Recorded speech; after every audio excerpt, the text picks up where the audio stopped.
آپ حالات کی بات کرتے ہو، میں نے درود شریف سے تقدیروں کو بدلتے دیکھا ہے۔ اچھا وقت ہمیشہ انہی کا ہوتا ہے جو کسی کا برا نہیں سوچتے۔ مایوس کیوں کھڑا ہے؟ اللہ بہت بڑا ہے۔ جب اللہ تعالیٰ کسی بندے سے دوستی کرنا چاہتا ہے تو اس کی زبان پر اپنا ذکر اور دل پر اپنی فکر کے دروازے کھول دیتا ہے۔ نماز کو مت چھوڑنا، زندگی کی ساری برکت اسی میں ہے۔ اپنی نظر کی حفاظت کرنا، کیونکہ گناہ کی بنیاد یہی سے شروع ہوتی ہے۔ 2 گناہوں کی سزا دنیا میں ہی مل جاتی ہے، زنا اور والدین کی نافرمانی کی۔ اللہ پاک کو بہت پیارے ہیں وہ لوگ جو سخت مشکل میں صرف اور صرف اللہ پاک سے مدد مانگتے ہیں۔ جس شخص کو دین کی نعمت مل جاتی ہے اسے دنیا اور آخرت کی بھلائی نصیب ہو جاتی ہے۔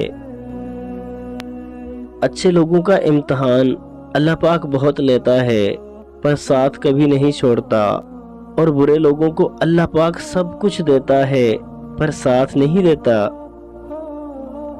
ذکر اگر اللہ رب العزت کا ہو تو لوہا بھی موم بن جاتا ہے۔ میں اداس ہو سکتا ہوں، دکھی ہو سکتا ہوں، رنجیدہ ہو سکتا ہوں، مگر مایوس کبھی نہیں ہو سکتا، کیونکہ میرے رب کی رحمتوں کی کوئی حد نہیں۔ جملہ بہت چھوٹا ہے پر اس کی طاقت بہت زیادہ ہے۔ اللہ کی طرف آ جاؤ اس سے پہلے کہ اللہ تمہیں اپنی طرف بلا لے۔ بھول جاؤ کہ تم کون ہو، بس یاد رکھو کہ تمہارا رب کون ہے۔ ناکامی کا منہ انسان کو اس وقت دیکھنا پڑتا ہے جب ہم کامیابی کے حصول کے لیے اپنے اللہ رب العزت کے اصول توڑ دیتے ہیں۔ رحیم کی رحمت کا طلبگار ہوں میں، بڑا کریم ہے جس کا گنہگار ہوں میں۔ اللہ پاک کو وہ انسان بہت پسند ہے جو اپنی جوانی اللہ کی عبادت میں گزارتا ہے۔ اپنے بہترین وقت کو نماز کے لیے وقف کر دو، کیونکہ تمہارے سب کام تمہاری نماز کے بعد ہی قبول ہوں گے۔ اس کے در پہ سکون ملتا ہے، اس کی عبادت سے نور ملتا ہے۔ جو جھک گیا اللہ کے سجدے میں اسے کچھ نہ کچھ تو ضرور ملتا ہے۔ اچھے ہمسفر ایک دوسرے کے ساتھ بوڑھے ہوتے ہیں، ایک دوسرے کی وجہ سے نہیں۔